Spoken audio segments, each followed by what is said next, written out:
ஒரு அழகான காட்டில் ஒரு சின்ன எலி மகிழ்ச்சியுடன் வாழ்ந்தது.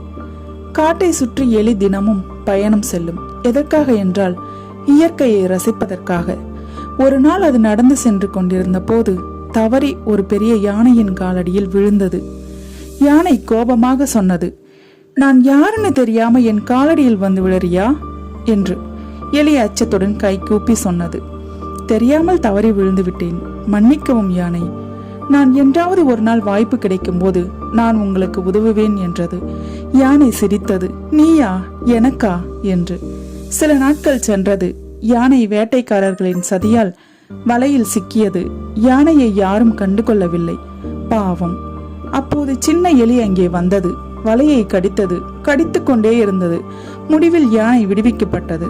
யானை சொல்லியது, "நான் உன்னை ஏளனம் செய்தேன், ஆனால் நீயோ என்னை பிழைக்கச் செய்தாய். நன்றி நண்பா" என்று கைகூப்பி சொன்னது. உதவி செய்வதற்கு உருவம் முக்கியமல்ல,